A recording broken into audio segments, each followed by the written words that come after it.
Hello, welcome to another episode of Stories from the Edge of Life. We have another inspiring guest today, Dr. Ernst von Schwarz. Dr. Schwarz, would you like to introduce yourself to our audience, please? Thank you, Dr. B, and it's a pleasure to be here and talking to you again. We have a history, as you know. So my name is Ernst von Schwarz. I'm an internist, I'm a cardiologist, transplant cardiologist, and interventional cardiologist. I'm in private practice, and I'm working at different hospitals, out of different hospitals, including Cedars-Sinai Medical Center in Los Angeles, where I was part of the heart transplant team for many, many years. The Southern California Hospital in Culver City, Los Angeles. I work out at Loma Linda University in Southern California, among a few other hospitals. So I'm also an interventional cardiologist. I'm also a theologian. Actually, I just finished my thesis on theology, got a PhD just a week ago, work of 10 years, which I just finished. Thank you. And I believe this is not your first PhD degree. No, I have 3.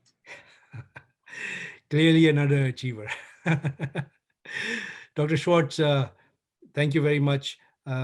My name is Bharadwaj. I'm a palliative care physician in the US. I had the pleasure of working with Dr. Schwartz when I was the director of palliative care at an institution where he was heading the advanced heart failure team. So typically, Dr. Schwartz, when we talk about palliative care, the typical impression most people have is it has something to do with end of life care, if at all they've heard of the field. Now, you, on the other hand, got me involved in patients that were pursuing heart transplants, which is one of the most aggressive and cutting edge intervention of medicine these days. So could you just talk about what prompted you to identify the need for palliative care in these patients? Yeah, thanks for bringing that up. I mean, the issue is, as you pointed out, that there is a lot of confusion among the lay people, but even among many, many doctors about hospice care or end-of-life care and palliative care. And for many, even physicians and doctors, that's the same thing, but it is not.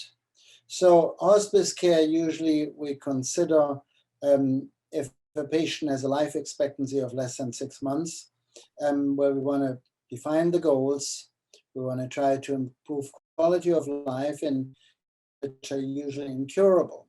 And traditionally, as you know very well, hospice and palliative care was like the topic for oncology, for cancer patients, because there's no cure for many cancers, and oftentimes those patients needed help with symptoms, with defining goals towards end of life, with making their life more pleasant, even though we know, and the patients often knew, and their caregivers, that there's no cure, there's no light at the end of the tunnel.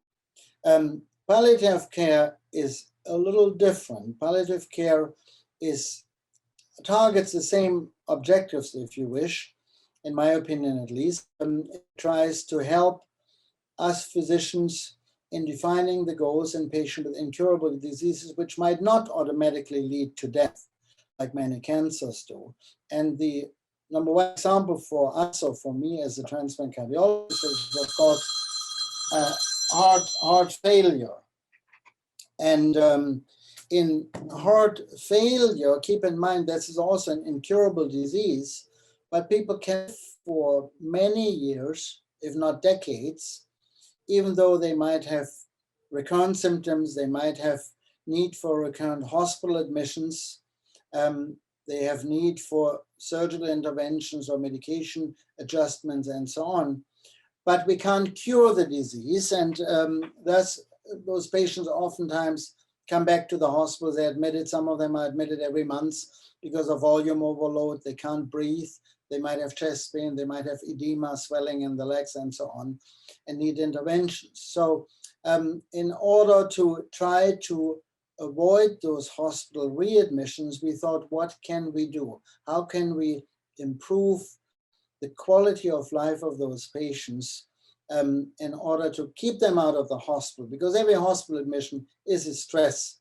It's for the patient a stress as well as their relatives, their caregivers.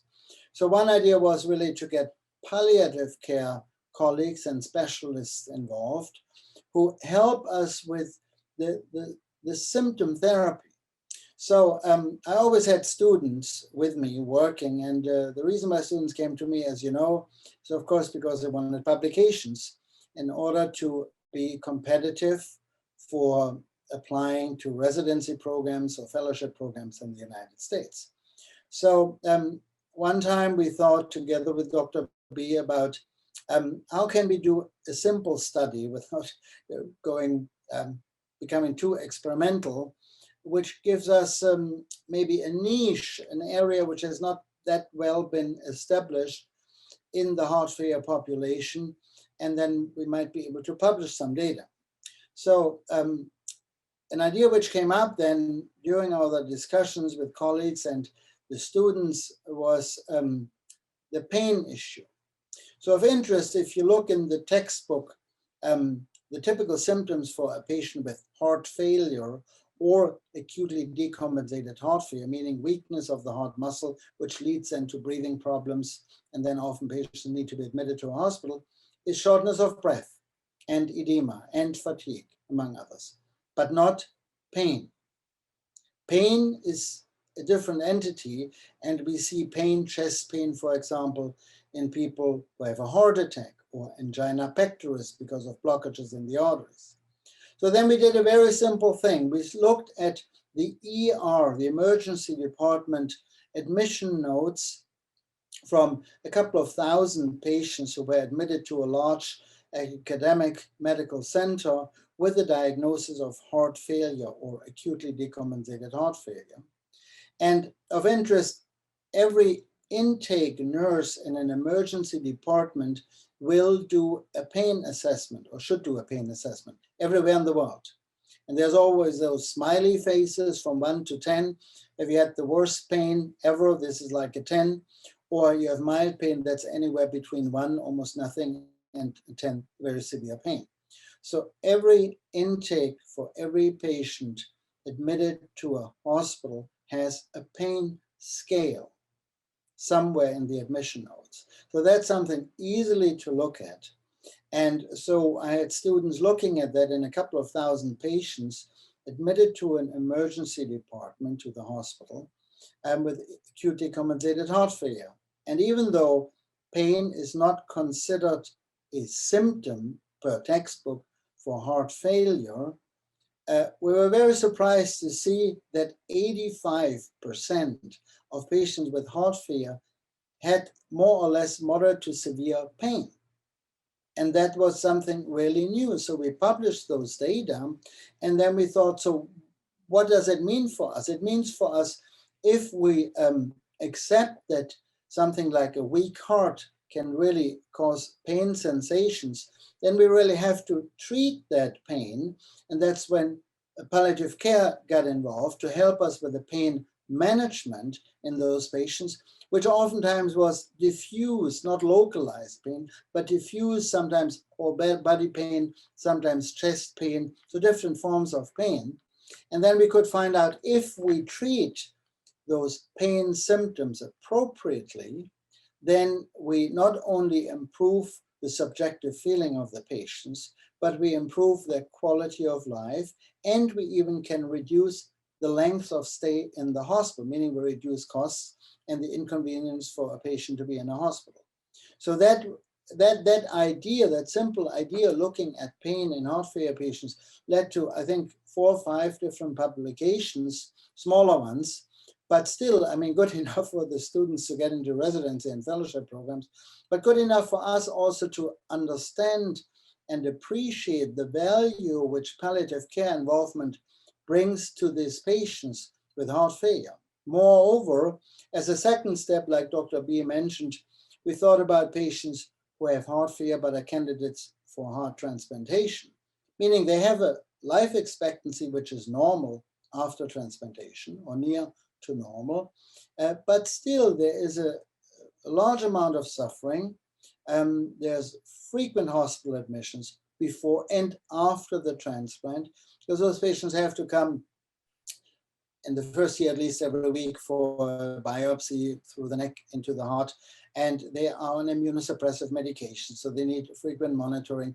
So it is really, it affects daily life significantly. And even in those patients, we got palliative care teams by Dr. B, led by Dr. P, involved with significant improvements in, again, quality of life. And especially in chronic diseases like heart failure, quality of life is that item or that entity which we can and try to improve in those patients, because we can't cure them.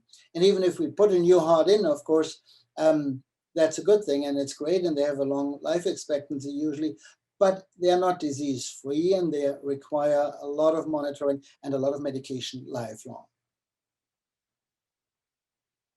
Thank you, Dr. Schwartz. One of the patients that I remember in particular that I got to see in the CCU when you asked me to get involved with the heart transplant patients was a patient who was waiting for a heart transplant. And, having been trained in hospice, having taken care of a lot of patients who are approaching end of life situations, I thought that was the most intense suffering that I would experience or witness in patients. But I was surprised when I saw this patient. His level of anxiety was something that I had never seen. And of course, I gave him medications. We had to give high doses to control his anxiety. In fact, the most effective intervention was getting the chaplain involved. And what I realized was that these patients actually oscillating between life and death. The very next moment, they could have somebody walk in and tell them that they found a heart for these patients, or they could die with the very next heartbeat. And that level of mental angst is very unique to this patient population that I witnessed. And I learned a lot from these patients, thanks to you. Now, we did do a pilot study. I was going through some of my notes. I believe we started working together in 2010. We published this pilot study in 2012. Folks can check it on PubMed, where we took care of 20 patients, two of which ended up going on hospice, and two of the patients ended up actually getting a heart transplant. So we covered the whole spectrum of interventions for these advanced heart failure patients. Now, anything that you saw change in the care of your patients once palliative care got involved? Absolutely. I mean, there's so many issues. But one of the issues is, of course, that we are kind of organ physicians. So as a cardiologist, we take care for the heart. As a heart failure transplant cardiologist, we take care for a weak heart. But those heart failure patients in particular, that's a multi-system disease. It might start with the heart, but it affects every single other organ and system in the body, from the kidneys, who might fail over time, to the liver, who might be congested, to the muscles, who might be wasted, to the brain, which might have reduced oxygen perfusion, you name it. So it affects, a disease like heart failure affects the entire organism, the whole body.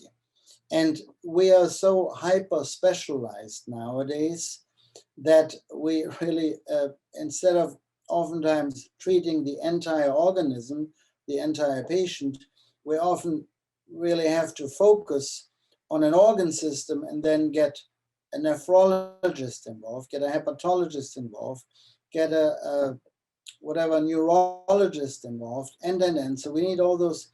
We need a multidisciplinary team to treat those patients. And palliative care is not also one single organ entity, but it addresses, and Dr. B knows that better than I do, of course, not only issues of anxiety, which is a major issue in many patients, especially if they're awaiting any major surgery, or if they realize that they have an incurable chronic disease. Sometimes, of course, we need psychiatrists in addition or psychologists in addition to treat them. But there's a pain issues, and sometimes we need pain management in addition to that.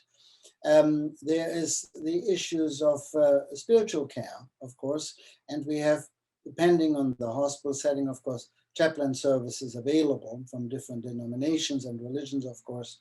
It's an entire team, and nowadays, for the sake of the well-being of any individual patient, we are overwhelmed as physicians just to we cannot focus on one organ system alone. But in order to treat the entire body, we need a multidisciplinary team. And in my opinion, due to my experience over the last 10 and more years at least, palliative care is an essential part in the treatment of patients with chronic heart diseases, because they help us. They help us in defining the goals. They help us with a lot of social issues. They help us with the pain management. They help us with the anxiety, with the adjustment of sedative medications, making sure we're not overdosing them, of course, because everything is potentially cardiodepressive too. So it is definitely in the best interest of any patient to get as many specialists involved, and in particular someone who focuses really on the quality of life the patient has here and now and in the near future, rather than just looking at one organ function. Very well put, sir. Um, I do appreciate, Dr. Schwartz, you giving me the opportunity to take care of patients early on. Um, I think it was very visionary of you. One of the things that I did learn was that, palliative care could be and should be delinked from prognosis. Any thoughts on that particular issue? Well, prognosis is essential, of course, but again, palliative care should not be involved only if there's a poor prognosis. I completely agree with you there. So, and that's the traditional thought of many healthcare providers that, well, we need only palliative care when we need hospice care, basically when the prognosis is so poor and people are at the edge of dying, just to help them to go through the last weeks or months of their life.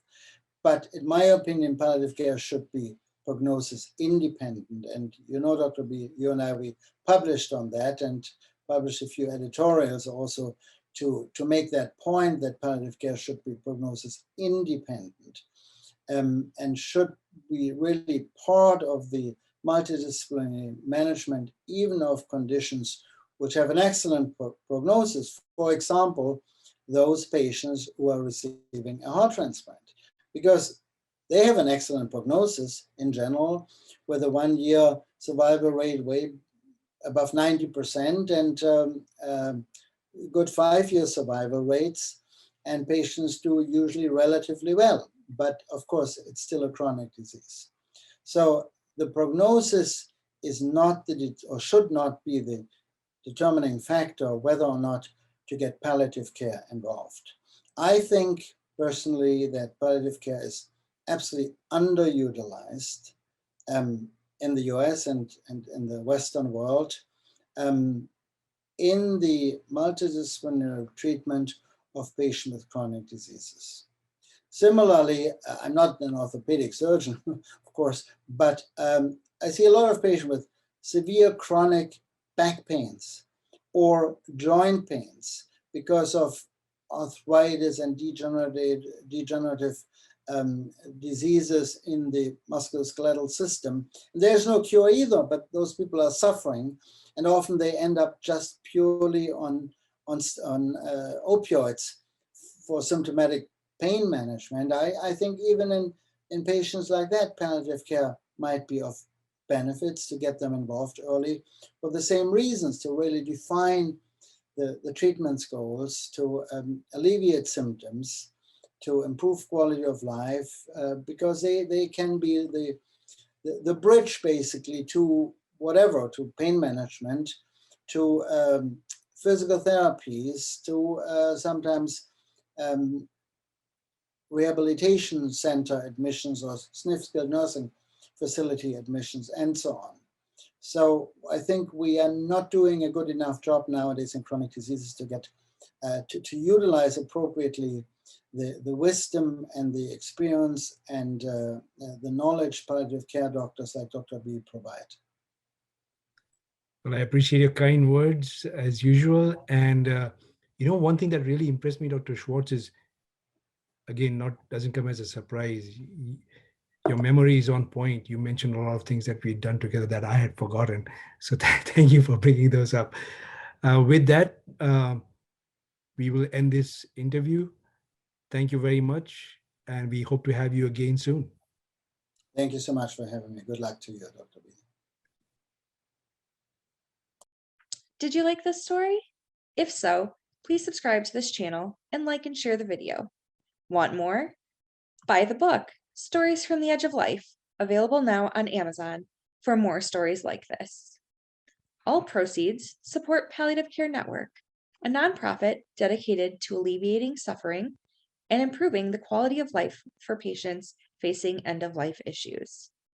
Consider extending your contribution by donating through the link below. Thank you for your support.